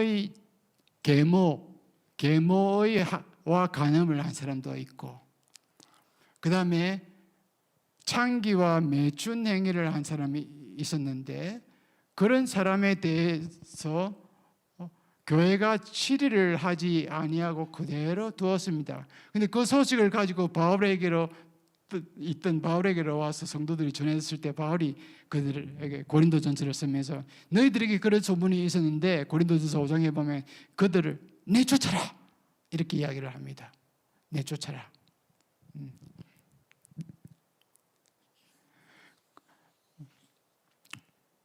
여러분 이거 굉장히 중요한 겁니다. 동성애자들 교회는 어떤 과거의 역사를 갖고 있던 그 사람들을 들어오는 사람들을 받아들여야 하지만은 그 사람들의 삶의 이전의 습속들과 방식까지 포용해서는 안 됩니다. 웰커밍 하지만 그 사람들이 이전에 살아왔던 삶의 방식까지도 affirming, 긍정해서는 안 됩니다. 예. 이게 이제 유명한 스탠리 그랜츠 교수님이 썼던 책입니다. Welcoming but not affirming. 우리나라 말로 이렇게 환영과 거절 사이에서라고 번역이 되어져 있는데요. 그런데 실제로 초대교회는 그냥 이 사람들을 그대로 두었단 말이죠. 그래서 바울이 그 소식을 인편으로 전해 듣고 아주 신랄하게 책망을 합니다. 고린도전서 5장 2절 그리하고도 너희가 오히려 교만하여져서 어찌하여 통하니 여기지 아니하고 그 일을 행한 자를 너희 중에서 쫓아내지 아니했느냐. 예. 그러면서 쫓아내라. 여러분 이게 쫓아낸다는 말은 출교를 이야기를 하는 겁니다. 출교. 예. 고린도전서 5장 12절에 보면 밖에 있는 사람들을 판단하는 것이야 내게 무슨 상관이 있으리야마는 교회 안에 있는 사람들이야 너희가 판단하지 아니하랴. 예? 이 악한 사람은 너희 중에서 내쫓으라. 예. 바울이 왜 이렇게까지 강하게 이야기했습니까? 첫째는 교회의 거룩을 유지하고 순교를 유지하고 보호하기 위함입니다. 예. 너희가 자랑하는 것이 옳지 아니하도다. 저거 누룩이 온 덩어리에 퍼지는 것을 알지 못하느냐. 5장 6절이죠. 7절에 너희가 누룩 없는 자인데 새 덩어리가 되기 위하여는 묵은 누룩을 내버리라. 예. 교회의 순결과 거룩을 유지하기 위해서 개종자들이 이전에 엄행하는 삶의 습관을 그대로 유지하고 괜찮다라고 말을 하면서 그런 삶의 방식을 교회에 퍼뜨리게 될 것을 경계했습니다. 책망하고 그것을 받지 않거든 그것을 내어쫓으라라고 바울은 이야기를 했습니다. 교회의 거룩을 위해서 바울이 이렇게 했고, 또 하나는요, 실제로 거기에 너무 심한 잔인한 행동 같지만은 실제로는 잔인한 것이 아니고 그런 죄를 범한 사람들을 구원하기 위해서는 그 방법밖에는 없다는 겁니다. 바울은 고린도전서 5장 5절에 이런 자를 사탄에게 내주었으니 교회 밖에 출교시켰으니 사탄에게 내주었다는 거죠. 이는 육신은 멸하고 영은 주 예수의 날에 구원을 받게 하려 함이라. 이게 무슨 말이냐 하면 교회에서 내쫓김을 당하면은 비로소 그들이 자신이 구원에서 떨어질지 모른다는 두려움을 갖게 된다는 것이죠. 그래서 쫓김을 받고 난 뒤에 내가 이러다가는 구원을 받지 못할 수도 있겠구나 생각하고 자신의 구원을 위해서 죄를 회개하고 잘못된 행동을 버리며 죽게 돌아올 수 있게 하는 겁니다. 예, 바로 이것을 위해서 바울은 그들을 내어쫓으라 그랬습니다. 여러분 고린도후서에 보면은 고린도후서는 좀 더 바울의 감정적인 표현들이 많이 나타나는 서신인데요. 이름에도 불구하고 여전히 내어쫓지 않은 고린도 교회의 소식을 듣고 너희들 고린도후서 12장에 보면요, 너희들이 이러이러한 것을 아직도 그대로 두었느냐? 내가 만약 너희들에게 다시 가면은 용서하지 않으리라. 고린도후서 13장 2절에서 그렇게 이야기를 하고 있습니다. 그들이 믿음에 있는지를 확증하는 하나의 그 리트머스 종이가 뭐냐 하면은 그들이 이전에 행한 죄를 버리는 것입니다. 그거는 그대로 유지하면서 그들의 믿음 생활, 그리스도의 주인으로 모시고 그리스도께서 제시하신 삶의 방식, 규범대로 살아간다라고 말할 수 없다는 것이죠. 그래서 고린도후서 13장에 보면 내가 다시 가면 용서하지 않을 거다 그렇게 이야기를 합니다. 고린도 교회의 거룩을 위해서 그런 사람들을 불쌍히 여기고 권고하고 해야 되지만은 징계하고 권고하고 치료했음에도 불구하고 그것을 받아들이지 아니하고 그 방식을 계속 유지하는 사람들에게는 출교하라 하는 겁니다. 예, 출교는 회복을 위한 출교지요. 바울이 그것을 분명히 이야기를 해두었습니다. 오늘 한국 교회가 이 동성애 문제에 대해서 자칫 잘못하면은 사랑으로 관용해야 된다 이렇게 말하기 쉬운데 동성애자들은 웰커밍 해야 되지만은 동성애자들이 그들의 삶의 방식을 그대로 고수하고 그것을 행할 뿐만 아니라 그것을 행하는 자를 옳다 하는 로마서 1장 32절 그런 행동을 하게 되면은 교회는 이제 완전히 벽이 허물어져 버리고 거룩이 훼손되어져 버립니다. 예. 여러분 동성애적인 성향이 있다고 해서 다 동성애적인 행동을 하는 것은 아닙니다. 동성애적인 성향이 있어도 그 하나님의 말씀이 금하고 있다 하면은 자기 몸을 쳐서 복종시키면서 그 행동을 하지 않도록 하는 것이죠. 동성애 성향은 필요적 뿐이지 동성애 행위의 충분 조건은 아닙니다. 하나님의 말씀을 무겁게 여기고 그것이 하나님의 거룩에 훼손되는 것이라고 하면은 우리는 그것을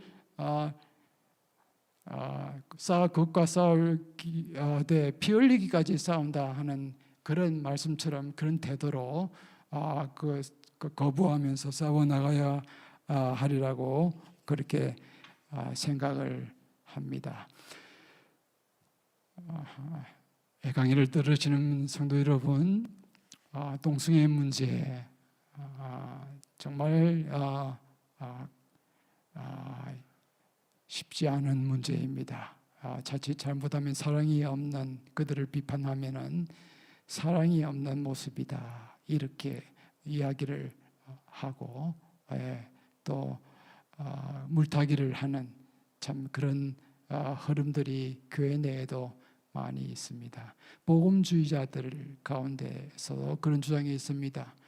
동성애 성향을 갖고서 그것을 몸부림치지만은 그것을 극복할 수 없을 정도로 그 행위를 억제하려고 하면 삶이 모든 것이 흔들리려고 하는 그 사람들은 불가항력적이기 때문에 일부 일체적인 동성애 관계를 유지하면서 살아가도록 내버려 두어라. 그 정도는 허락해야 된다. 이렇게 주장하는 복음주의자들도 있습니다. 굉장히 연민에 가득 차고 그들을 잘 케어하는 그런 말씀으로 들립니다만은 성경은 그렇게 말하고 있지 않습니다. 그것은 분명히 동성애자는 긍휼히 여기되 동성애 행위는 affirming 긍정하지 말아야 할 것을 주의 종들과 사도들은 분명하게 이야기를 했고 로마서와 고린도전서와 레위기에서는 어떤 종류의 동성애든지 하나님이 가정이 여기는 것 그것은 하나님이 세우신 인간을 위한 성의 질서를 의도적으로 무시하려고 하는 고의적으로 무시하려고 하는 그런 태도의 한 결과임을 분명히 이야기를 하고 있습니다. 이것을 분명히 아시고 부모들은 자녀 이기는 부모는 없다고 합니다. 자녀들이 그런 논리를 들어서 호소하고 나는 불가항력적이야 라고 하면 자녀 이기는 부모 없습니다. 그러나 거기에 넘어가서는 안 됩니다. 거기엔 다 죄성인 의지가 그 안에 개입이 되어져 있습니다. 마지막에서 어디를 택하느냐 하는 것은 그걸 허용하느냐 관용하느냐 금지하느냐에 따라 달라지는 겁니다. 그래서 이것은 교회는 분명하게 기준을 세워야 하리라고 생각하고 성경이 오늘 우리에게 특별히 바울이 가르치는 내용을 분명하게 인식하셔서 동성애자들은 긍휼히 여기고 복음의 대상으로 컨버전 시키되 분명히 바울이 고린도전서 6장에 하나님 나라를 유업으로 받지 못한다 하고 희망을 제시하고 있지 않습니까? 고린도전서 6장에 보면 그리스도와 성령 안에서 그것을 극복하고 새로워진 사람들이 있다라고 분명히 바울은 이야기를 하고 있죠. 이건 상당히 우리에게 은혜가 되는 것입니다. 너희 중에 이와 같은 자들이 있더니 주 예수 그리스도의 이름과 우리 하나님의 성령 안에서 씻음과 거룩함과 어렵다 하심을 받았느니라. 고린도전서 6장 11절 하나님의 은혜는 더 강력해서 동성애 성향보다 더 강력해서 탈동성애를 가능하게 하는 그런 능력이 됩니다. 이것을 분명히 우리는 믿고 주장하고 교회에서 가르쳐 가야 하리라고 생각합니다. 그래서 이것을 정당화하려고 하고 인권이라는 이름으로 포장을 해서 관철시키려고 하는 아주 은밀하게 하나님이 만드신 성의 질서에 도전하고 사회가 새로운 하나님이 만드신 성의 질서에 대항해서 자기들이 원하는 질서를 세워가려고 하는 이 세대의 물결 저희들은 휩쓸려 가지 말고 본받지 않고 마음을 새롭게 해서 이것을 그것을 대항하고 하나님 말씀의 분명한 기준대로 교회가 선명한 그런 성규범을 만들어 나가는, 또 우리 자손들에게 이 바른 성의 질서를 또 세워주고 안내하는 그런 역할을 우리 교회가 감당해야 하리라고 생각을 합니다. 예, 강의는 이것으로 마치도록 하겠습니다. 한번 기도하겠습니다. 하나님 아버지,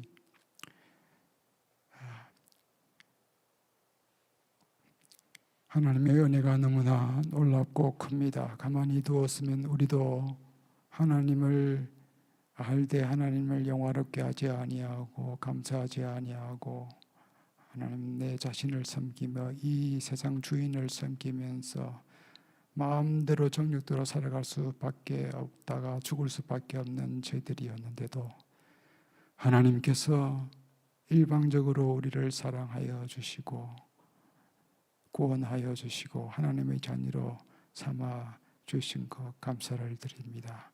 하나님 아버지, 참 이 하나님의 백성다운 그런 거룩한 삶을 살아감으로 주위 사람들이 우리의 삶의 모습을 보고 하나님 영광을 돌리고 하나님께로 나오게 되는 참 그러한 역사가 일어날 수 있게 되도록 하나님, 저희들이 거룩한 삶을 계속 연습해 나가고 살아갈 수 있게 하시고 거룩한 물질기를 이 사회에 흘려서 탕류를 하나님 제어하는 참 그러한 사명을 저희들이 잘 감당할 수 있도록 인도하여 주옵소서. 대세가 아무리 강하게 흐른다 하더라도 진리를 끝까지 붙잡고 하나님 이미 승리해 주신 하나님의 승리의 대일에 참여한다라는 의식을 갖고 살아가는 그런 우리 교회, 한국교회가 되도록 인도하여 주시옵소서. 예수님의 이름으로 기도하옵나이다. 아멘.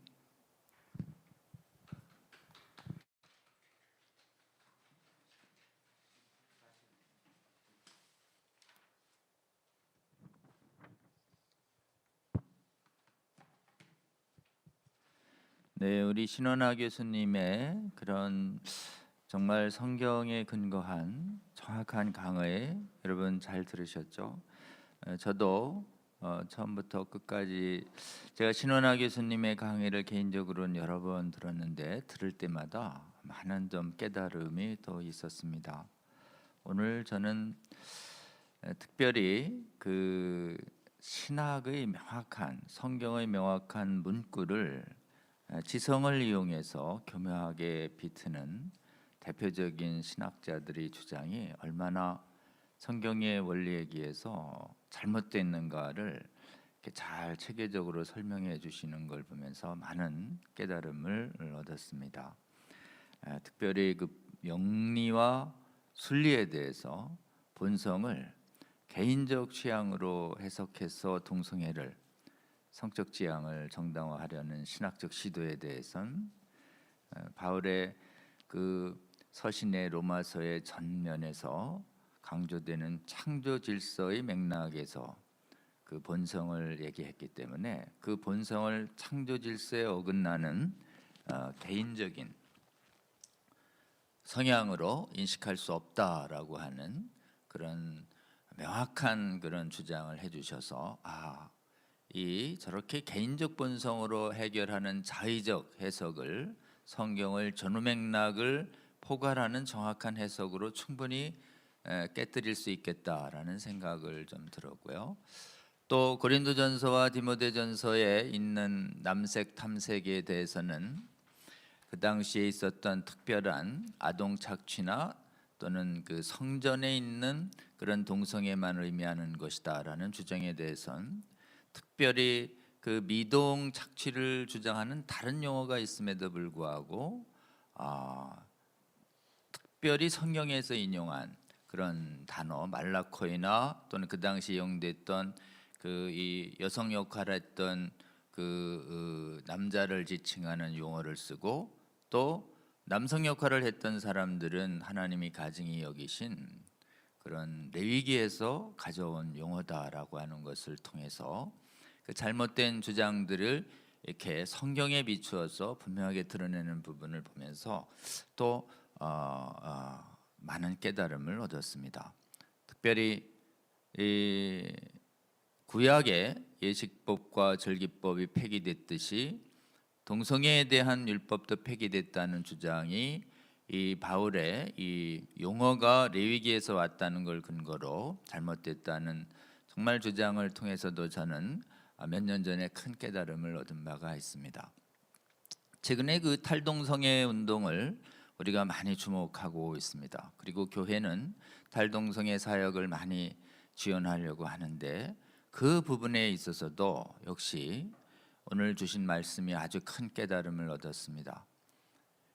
이방인을 환영해야 하지만 이방인의 성경에 어긋나는 그런 반성경적 성적 생활까지 용납해서는 안 된다라고 하는 진리를 주셨고, 실제로 바울이 그것을 고치지 않고 계속 교회 생활을 하는 사람들에게 오히려 회복을 위해서 출교를 명하는, 그리고 고린도전서에 있는 6장 11절이야말로 성령 안에서 탈동성애가 가능하다라고 하는 분명한 성경적 근거가 된다는 말씀도 참 주셨습니다. 오늘날 상당한 탈동성애 사역은 동성애자들이 정신적으로 고통스러워한다는 이유로 동성애가 잘못된다는 말을 그들의 면전에서 하지 마라, 그리고 있는 그대로 받아들이며 교제하는 가운데 그들을 구원으로 이끌어야 한다라고 하는 주장을 펴는 분들이 일부 있습니다. 여러분, 그 주장은 자칫하면 지금 말씀하는 것처럼 이방인의 동성애적 반성경적 성적 생활까지 용납하는 이런 주장으로 이끌 가능성이 있다라고 하는 걸 보면서 성경에서 말하고 있는 바울이 동성애자를 대하는 그런 태도에 비춰서 위험할 수 있다라는 그런 깨달음도 저는 얻었습니다. 여러분, 우리 신원하 교수님의 강의 처음부터 끝까지 여러분 여러 번 들어주시고 또 아직 듣지 못한 분들에게 권면해 주시기를 권면드립니다.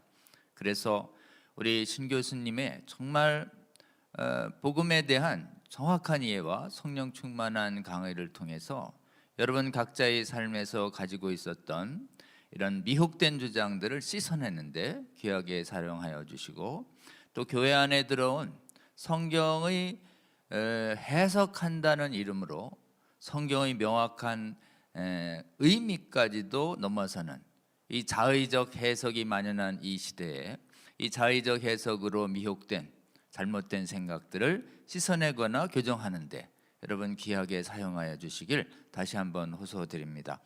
오늘 정말 귀한 강의 해주신 신원하 교수님 다시 한번 감사드리며, 여러분이 있는 지역에서 우리 신원하 교수님의 강의에 감사드리는 마음으로 큰 박수와 그 다음에 우리 고신대와 또 신원하 교수님 위해서 계속 기도해 주시는 저와 여러분 되시면 좋겠습니다. 광고 말씀드리고 마치겠습니다. 동성애 옹호 및 성평등 하려는 서울시 교육청 학생 인권 종합 계획을 반대하는 운동이 서울시의 시민단체와 교회 목회자님들 중심으로 계속 일어나고 있습니다. 동참하는 목사님들이 늘고 있습니다.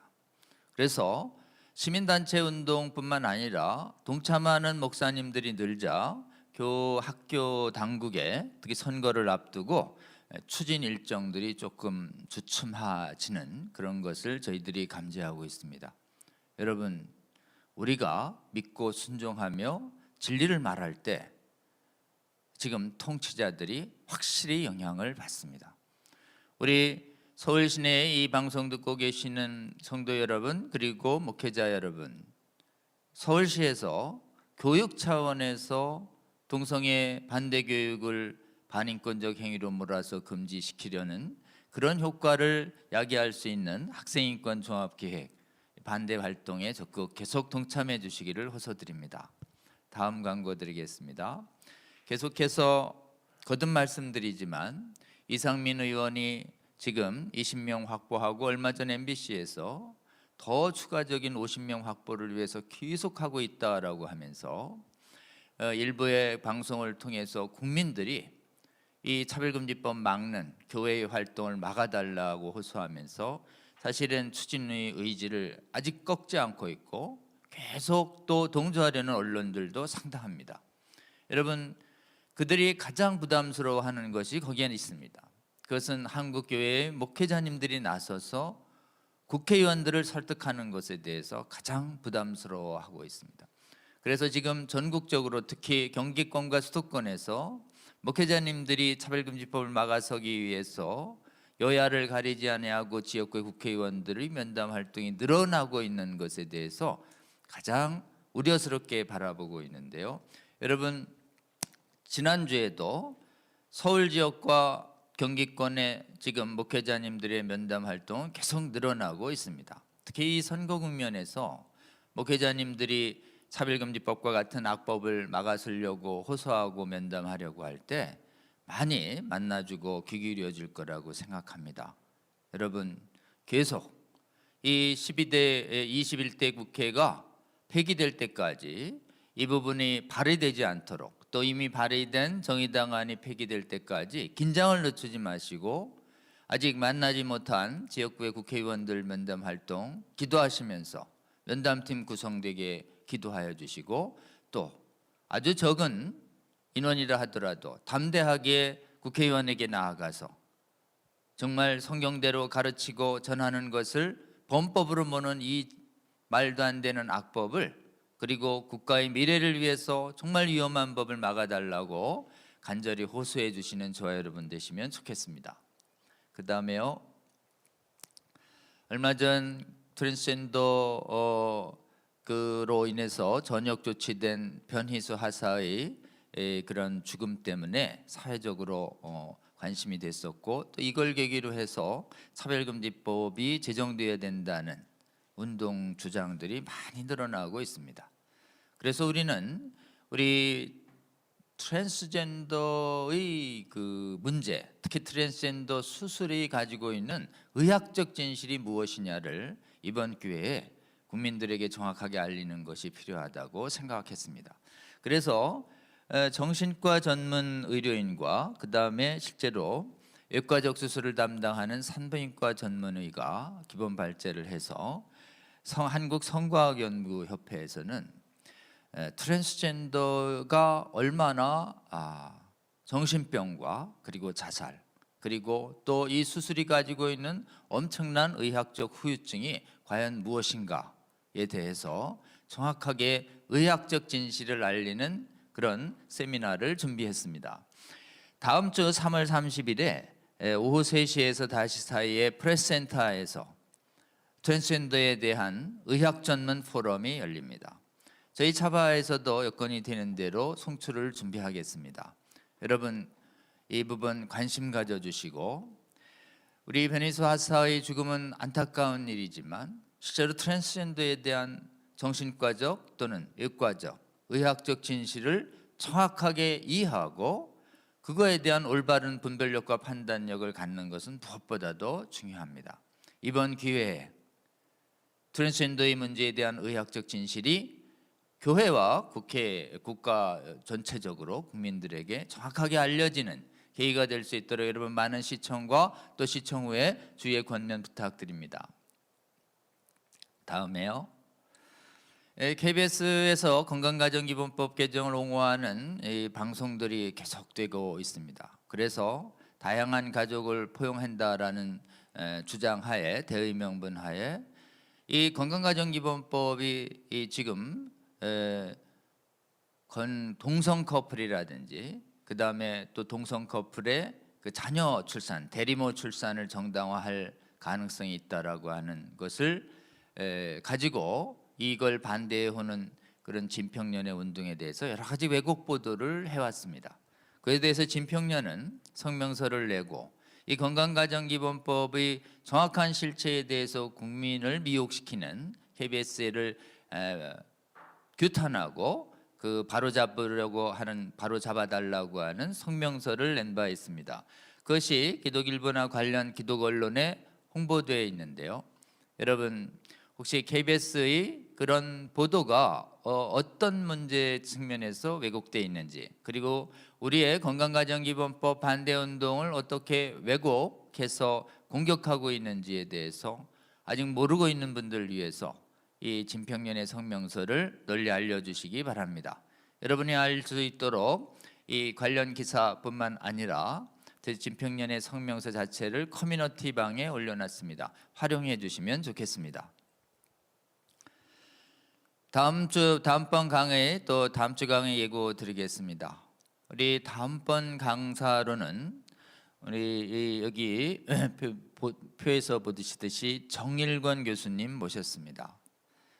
여러분 약간 낯선 분 이름이실 수도 있는데요. 이 정일권 교수님께서는 고신대를 졸업하시고 독일에서 또 오스트리아에서 신학적 관점에서의 지금 성혁명 사상의 문제점을 집중적으로 연구하시고 대안을 모색하신 분입니다. 그래서 제가 아는 한 성혁명 이데올로기에 대한 그런 학문적 흐름에 대해서 아주 깊이 있게 정확하게 알고 계시고, 특별히 유럽과 미국 전역에서 일어나고 있는 지금 지성계에서 일어나고 있는 젠더에 대한 반대운동, 그리고 성혁명 사상의 반대운동에 대해서도 연구하시고, 지금 문화 막시즘은 이미 전성기를 지나서 몰락하는 황혼에 접어들고 있다. 그래서 결국은 이 차별금지법을 뒷받침하는 성혁명 사상은 이제 인류의 문명사에서 사라질 것이다라는 그 메시지를 담은 강연도 하시고 책도 저술하신 분입니다. 여러분, 우리 정일권 교수님 강의를 통해서 무엇보다도 이 세계적으로 이 성혁명 사상이 마치 주류인 것처럼 판단하고 무호인 것처럼 판단하고 국제적인 추세이기 때문에 대한민국도 거기를 쫓아가야 된다고 생각하는 사람들에게 무엇이 정말 세계의 정확한 진리에 기한, 지성에 기한 올바른 방향인지를 여러 가지 학문적 전문성을 가지고 우리 한국교회와 국민들에게 아주 유익한 강의를 해줄 거라고 기대하고 있습니다. 우리 정일권 교수님 강의 준비했는데요, 다음 주에도 여러분 공 놓치지 마시고 강의 잘 들어주시고, 이 문화 막시즘과 프로이드 막시즘, 젠더 이데올로기에 미혹된 많은 사람들을 깨우치는데 우리 정일권 교수님의 강의도 적극 활용해 주시기를 부탁드립니다. 정말 금요일 오후 2시부터 아카데믹한 이런 강의를 시종일관 240여 개의 채널에서 집중력 있게 들어주시고 계속 사실은 또 주의를 깨우치기 위해서 활용해 주신다는 것이 정말 쉬운 일이 아닙니다. 여러분, 오늘도 금요일 오후 시간에 이 차바 강의를 시종일관 시청해 주신 성도 여러분, 국민 여러분, 감사드립니다. 그리고 여러분, 이 강의를 통해서 주님의 살아있는 진리의 음성, 그리고 진리의 말씀들 영혼에 잘 새겨주시고 주위에 권면해 주시기를 부탁드리며, 또 다음 주에, 이제 다음 주는 4월입니다. 4월에 또다시 뵙도록 하겠습니다. 잠깐 기도하고 마치겠습니다. 하나님, 감사합니다. 주님께서 사랑하시는 우리 신원아 교수님 통해서 하나님이 사도들을 통해서 주신 진리의 말씀을 해석이라는 이름하에 왜곡하고 있는 잘못된 주장들의 미혹을 하나님의 올바른 진리의 말씀에 의해서 정말 바로 할 수 있고 거짓의 미혹을 깨뜨릴 수 있는 귀한 강의 듣게 하여 주셔서 감사합니다. 하나님, 오늘 주신 신원아 교수님 통해서 주신 귀한 진리의 말씀, 한국교회 모든 목회자들과 성도들, 국민들, 그들의 영혼 속에 정말 새겨지게 하여 주시옵소서. 그리하여 그들의 잘못된 주장과 미혹에서 벗어나는 진리의 올바른 하나님 진리의 음성이 되게 하여 주시고, 깨어난 그들이 아직 미혹된 성도들과 국민들을 깨어내는 귀한 진리의 전사 될 수 있도록 주께서 그들과 동행하여 주시옵소서. 그리고 하나님, 어려운 환경 속에서도 한국사에서 복음적 진리를 정말 당당하게 수호해온 우리 고신교단과 고신대학교, 주님께서 더욱더 하나님 축복하여 주셔서 정말 시대의 미혹의 이 강한 시대에도 기독교의 복음의 진리를 수호하기 위해 모범적으로 앞장서는 훌륭한 교단과 목회자들로 하나님께서 기름 부어주시고 인도하여 주시옵소서. 감사드리며 이 모든 말씀 우리 구주 예수 그리스도의 이름으로 기도합니다. 아멘. 여러분 감사합니다. 또 다음 주에 뵙겠습니다. 고맙습니다.